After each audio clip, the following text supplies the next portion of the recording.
Thank you. What a day. Thank you for still being here.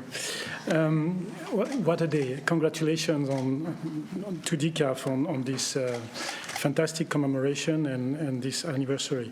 It's a great pleasure for me to participate in these celebrations, and it's a great honor to close this remarkable day of reflection and dialogue.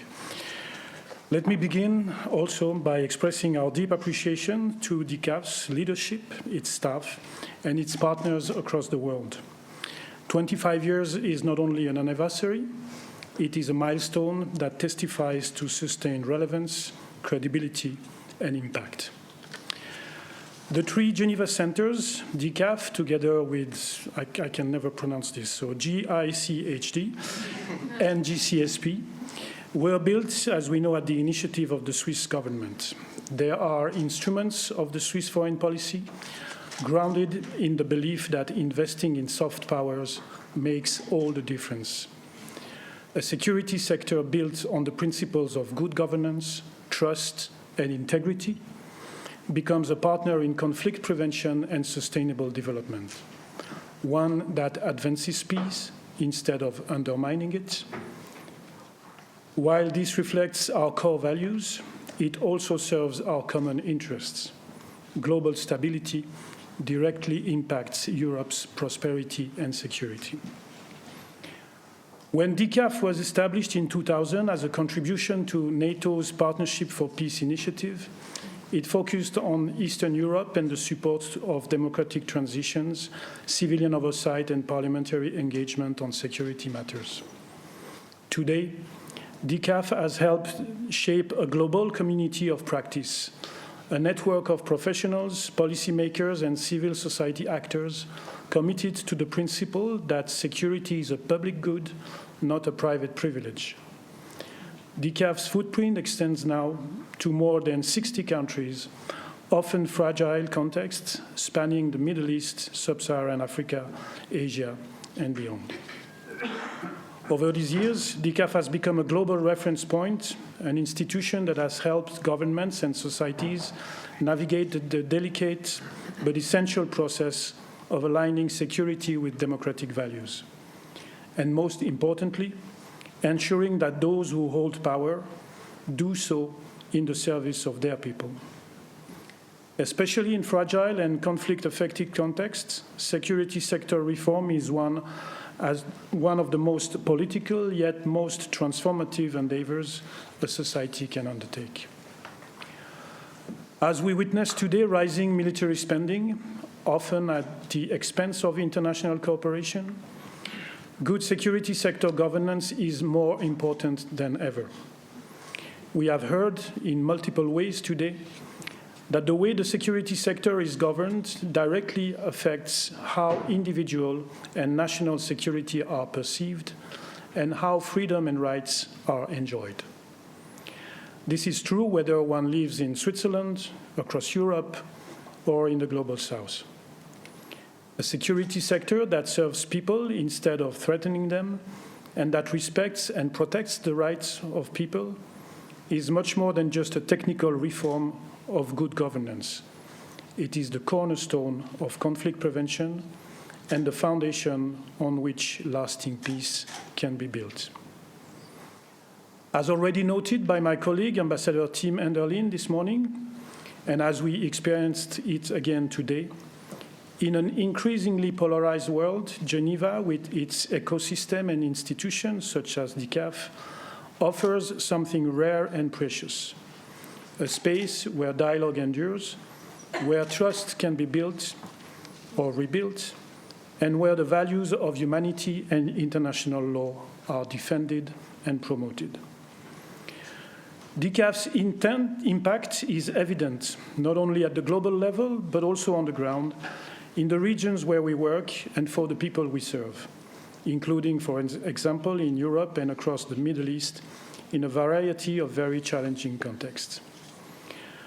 DCAF was created in October 2000 by the Swiss government to support security sector reforms and help stabilize the fragile post-conflict environment in the Balkans, as well as the broader democratic transition in Central and Eastern Europe.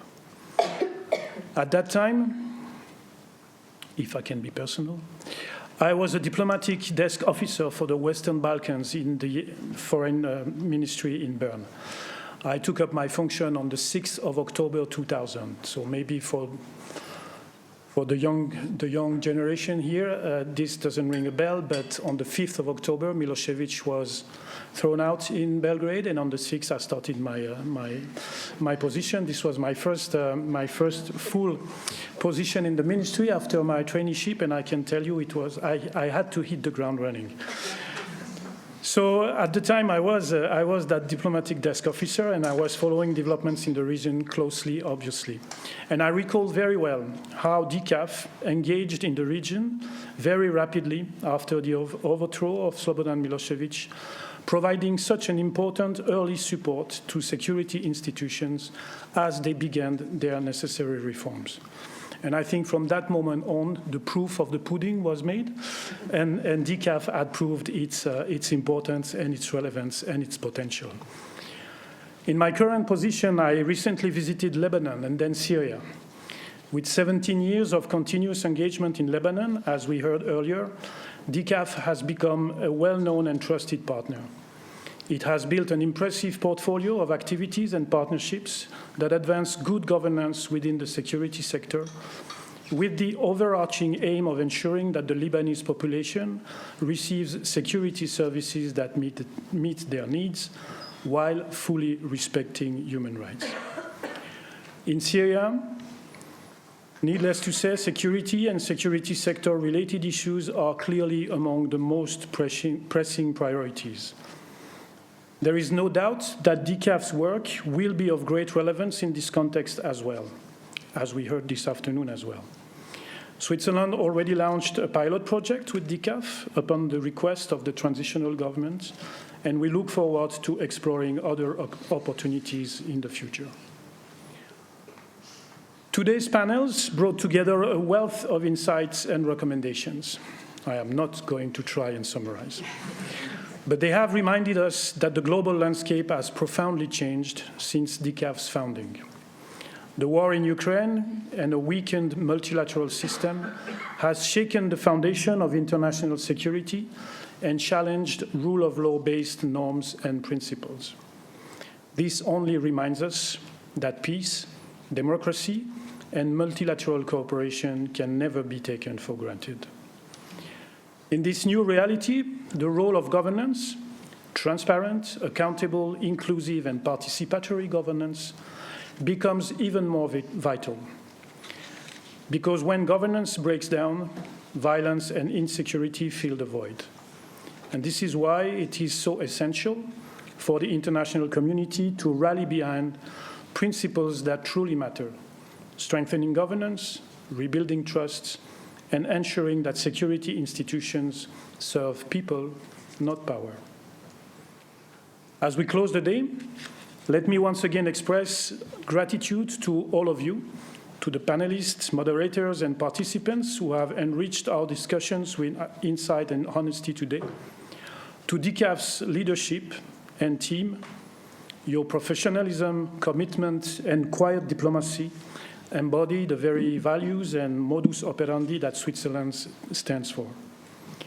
Switzerland remains steadfast in its support to DCAF and to all partners working to advance governance reform, not as a technical exercise, but as a strategic imperative.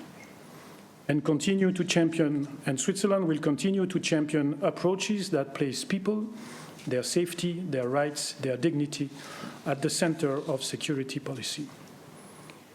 The challenges before us are formidable, but the spirit that founded DCAF 25 years ago, the conviction that peace can be built through dialogue, trust, and good governance remains our most powerful guide.